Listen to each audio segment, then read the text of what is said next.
Entonces Cristo le dice a Pedro, le empieza a hablar de una parábola. Le dice, por lo cual, le dice Pedro, el reino de los cielos es semejante a un rey que quiso hacer cuentas con su siervo. Y comenzando a hacer cuentas, se fue presentando uno que le debía 10,000 talentos.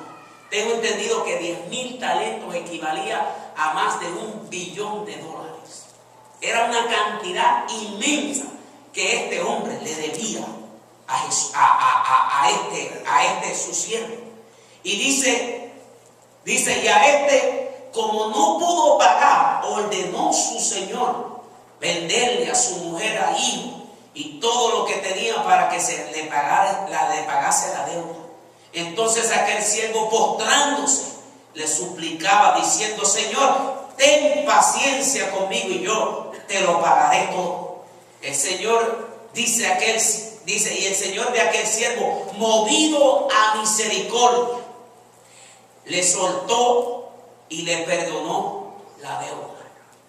Y dice la Biblia, pero saliendo aquel siervo, halló a uno de sus consiervos que le debía 100 denarios, y haciendo de él, le ahogaba. Mira, hacía lo que le hizo este muchacho, sin vergüenza, me invoque a la muchacha.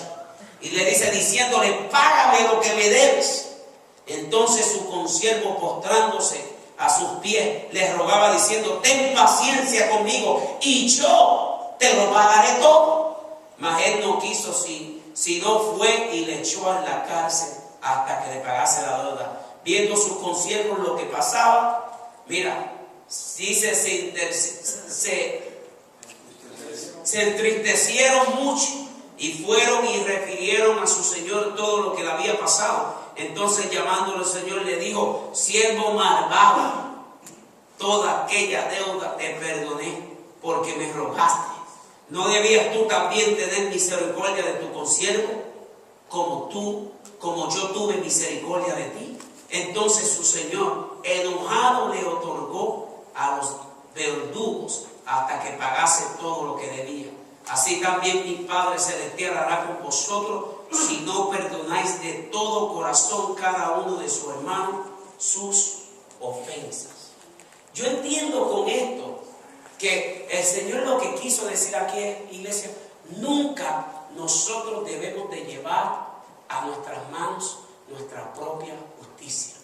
La justicia viene de parte de Dios. Amén. Ahora entendamos algo, iglesia, y hay que entender esto.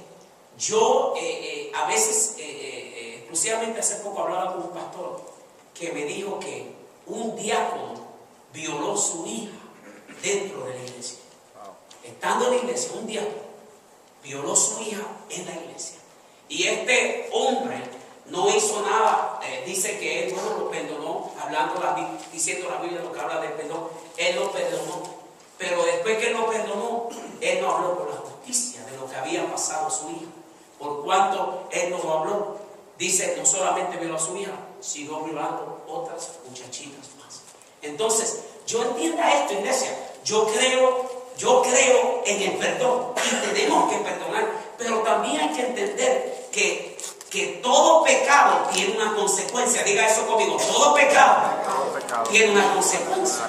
Entonces, a mí hay gente en la iglesia, por ejemplo, la ley, entienda esto, la ley del estado de Wisconsin me decía a mí como pastor que si yo me entero que alguna persona dentro de la iglesia que violó a una muchacha o pasó algo así, sabes que yo como pastor tengo que ir a la ley y tengo que declarar a esa persona. Eso no quiere decir que yo no lo perdono. O sea, yo lo perdono, pero ¿sabes qué? Hay una ley en la cual tú tienes que tratar.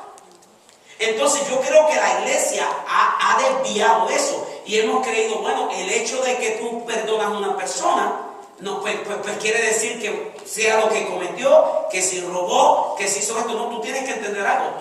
Tú perdonas a alguien, pero el hecho de que la persona haya cometido un delito, que haya violado una ley, tiene que encontrarse con la ley del Estado, con la ley de lo que sea. ¿Para qué? Para que se dé cuenta de lo que pasó. O sea, porque a veces pensamos, bueno, pues Dios perdona y olvida. Bueno, sí, Dios perdona y olvida, pero hay una ley que Dios puso aquí en la tierra, en la cual tú y yo le tendremos que dar cuenta a Dios por esa ley.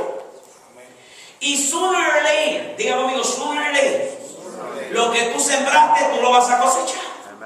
Tú lo vas a cosechar. Ahora me salí del tema un poco porque quiero aclarar algo, porque también a veces la gente entiende que el hecho de que tenemos que perdonar, pues entonces tenemos que violar todos los principios de la ley. Pues no, ¿sabes por qué? Porque entonces si estamos violando los principios de las leyes que Dios nos da en la ciudad, estamos violando la palabra de Dios, porque el mismo que creó la palabra de Dios también creó las leyes. Hello, ¿alguien está conmigo de esta noche? Amén. Y esas son cosas importantes a aclarar. O sea, ahora Dios dice en su palabra que tú tienes que perdonar, y la palabra aquí nos enseña bien claro que Dios le perdonó una deuda bien grande a este hombre. Le perdonó una deuda, pero ¿sabes qué? Este hombre no le perdonó la deuda a uno que le debía más. Sabemos que el siervo que está siendo comparado aquí es Cristo, quien nos perdonó a todos nosotros una deuda de muerte. Porque todos nosotros estábamos destinados a la muerte. ¿Por qué? Por causa del pecado de Adán. Todos nosotros somos pecadores. Tuvimos que arrepentirnos, pedirle perdón al Señor.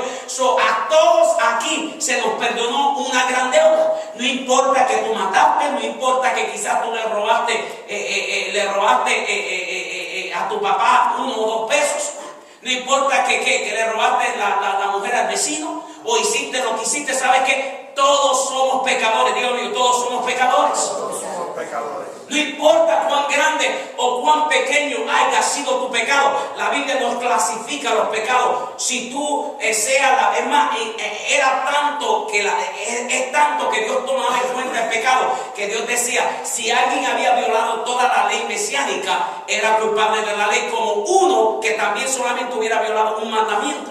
En la ley mesiánica había más de 600, creo que eran 630 mandamientos que el pueblo tenía que guardar. Mas sin embargo, la ley decía tan culpable el que lo violó los 630 como el que violó uno. Hello, como que eso no tiene sentido, ¿verdad? Está hablando como el que mató a alguien, como el que hizo una mentirita blanca. Fue allá al gobierno y le dijo, yo estoy solo, para que le dieran más en su cheque. Cuando que estaba casado. Aleluya. Entonces, ¿sabe qué dice la Biblia? Todos son culpables. Entonces, por eso, en el nuevo pacto, todos somos culpables de la ley. Todos tenemos que arrepentirnos.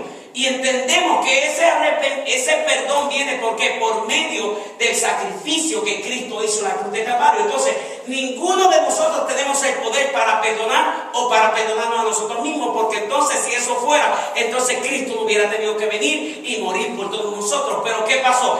El Padre envió a un cordero. My God, iglesia, acuérdense que en el Antiguo Testamento cada persona tenía que venir y derramar la sangre de un cordero.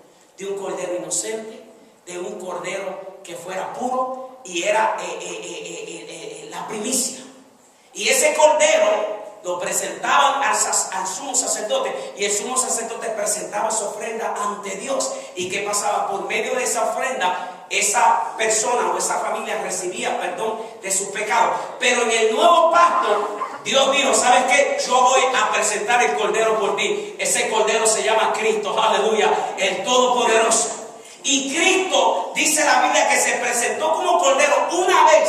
Y una vez presentándose por cordero, ¿qué hizo? Santificó, limpió más, aleluya. Él te hizo una nueva criatura, porque por medio de la sangre que Él derramó en la cruz de Calvario, ¿alguien puede darle fuerte aplauso a Cristo? Entonces, ¿qué pasa? Por medio de Cristo ahora, yo he sido perdonado, yo he sido justificado, yo he sido limpiado, iglesia. Entonces, ¿qué pasa? Ahora te pasa como este hombre, que este hombre tenía una gran deuda, y esa deuda fue perdonada. Fue lo que Cristo hizo por cada uno de nosotros. Pero ¿qué pasó? Después que Él recibió perdón de esa deuda, Él fue a los demás y no otorgó perdón a los demás.